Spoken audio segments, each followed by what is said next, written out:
Ayun, naputol kasi tinawag ako. So, yung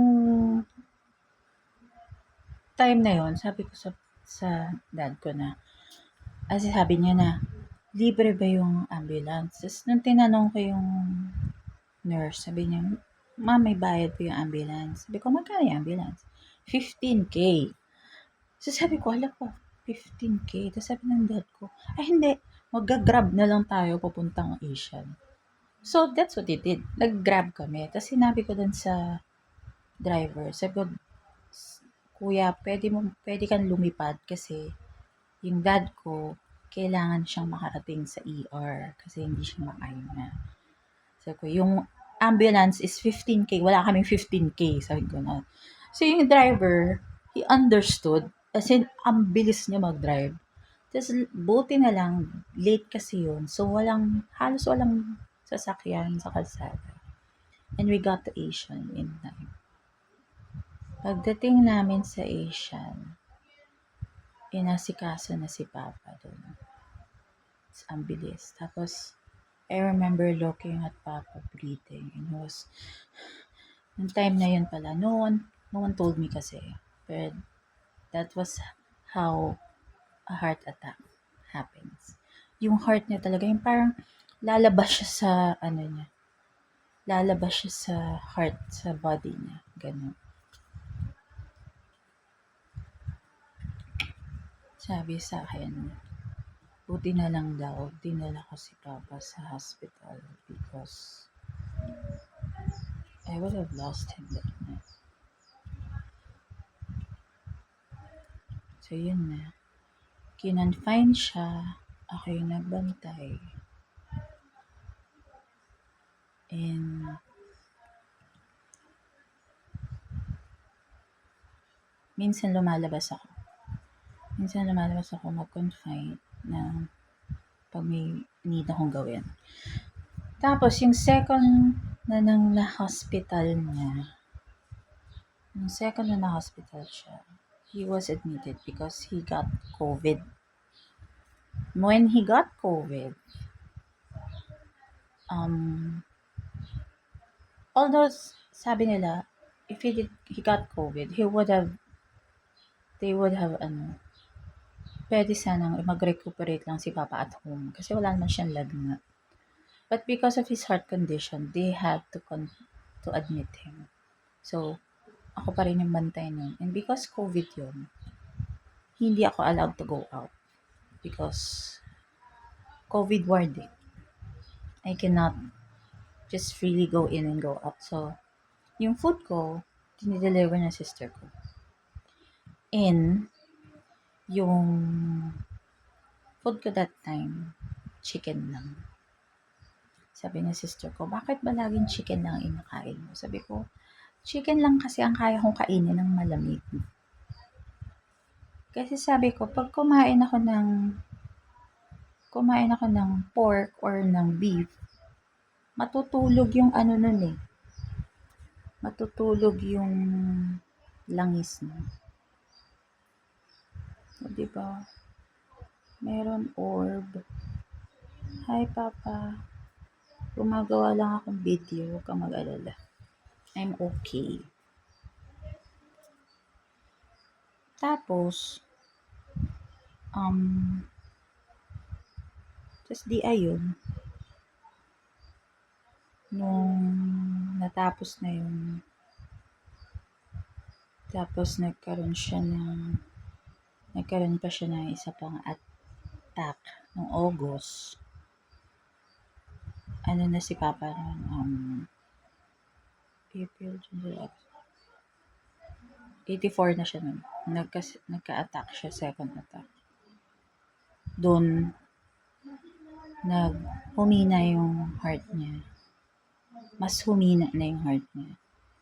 And then, ito, noong October, pangatlo na niyang attack yun.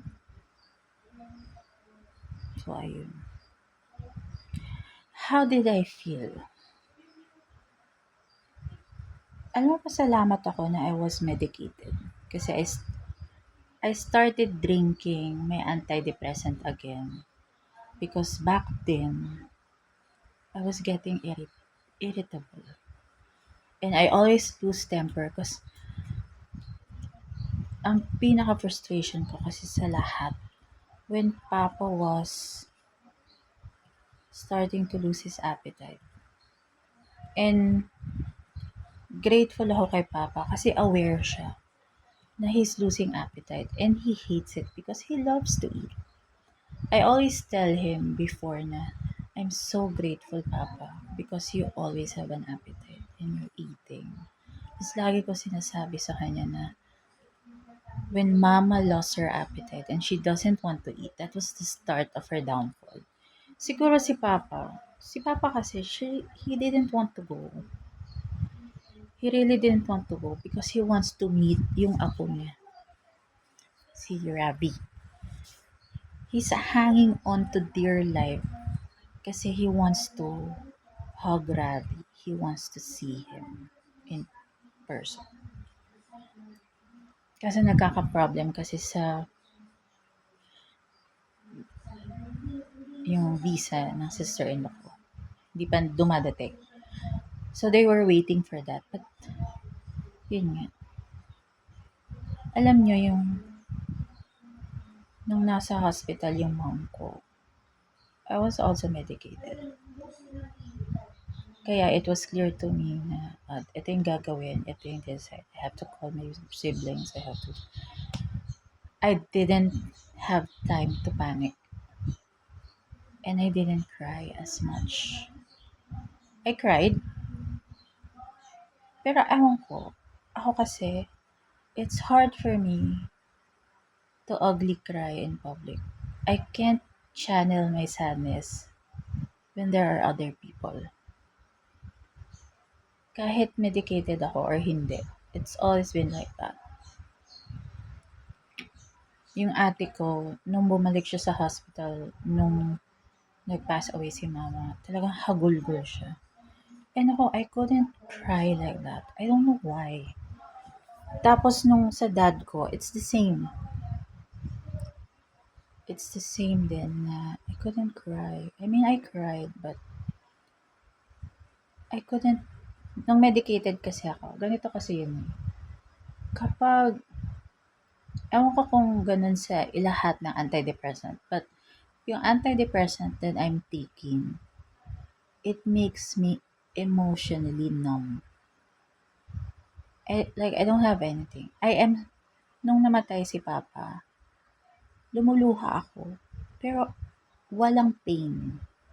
There's no pain in my heart. There's no sadness.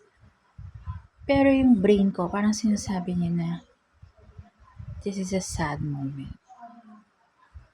Parang, I am sad for you. But I don't feel anything. So, umiiyak ako. Pero wala. Wala akong emotions. So, nung buong lamay ni Papa, umiyak ako after when we got home. Kasama na yung kuya ko kasi umuwi siya. So, nung naiwan na namin si Papa sa morgue, tapos we had our last farewell, yun.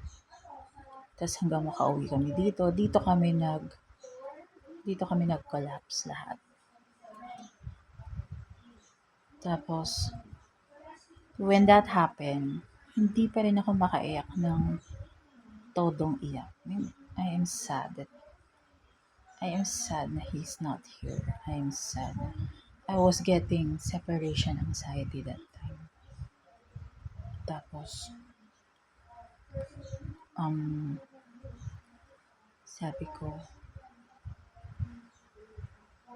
parang my heart is still blank. Pero, parang, ang weird kasi how my brain remembers the emotion. But the emotion is not there. The feelings are not there. Then one night, so nung nalibing na namin si Papa and everything, one night, this was days ago, hindi ko makita yung gamot ko. As in, hindi ko siya makita. Tapos, parang I got this idea na, kasi hindi ka nag-properly grieve. Hindi ka kasi properly umiyak. So, itatago ko yung gamot mo so you can cry. As in, really cry. So, I finally did. Sa lahat ng emotions ko, parang when that happened, I couldn't stop crying. I had to get out of the room away from my sister because I had to cry. Hagulgol talaga ako nun. To the point na I had to hug my dad's wheelchair as if it was him. And yung brother ko, sabi niya, oh, from now on, you're gonna sleep in Papa's room. So, iniba niya yung itsura ng room. We push his bed against the wall and we put his recliner on my left. So, there's a space na I can dance here. So, I'm thinking if I'm gonna paint the room then another color. Because, it's funny because people keep saying na, you're strong. Kasi halos lahat ng siblings ko, relatives ko, nagkasakit ng lamay. Kasi enclosed yung room eh. Tapos umiikot lang naman yung hangin ng aircon. So once nagkaroon ng may umuubo sipon, lahat sila kasama na. Actually, hindi ako nagsabi but I was throwing up sa toilet sa labas. Because I didn't feel good. I was coughing. I had fever inside me. I just carried it well, I guess. Because ako kasi, I don't want attention to me. I don't want people thinking na malungkot ka na nga kasi nawala yung brother mo or yung uncle mo or yung dad ko. Tapos shift na naman yung attention na yun sa akin kasi may sakit ako. Sabi ko, no. So, I took care of myself. My mom taught me how to take care of myself. And that's what I did. I just miss Papa. I miss him beside me. I miss kissing his face. I miss annoying him. I miss telling him, "Sinong lovely Papo? See below, see below, see below lang."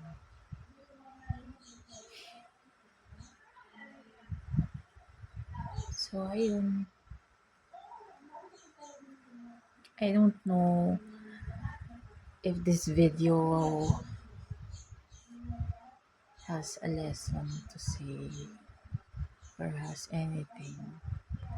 But I just felt like I need to say it out loud.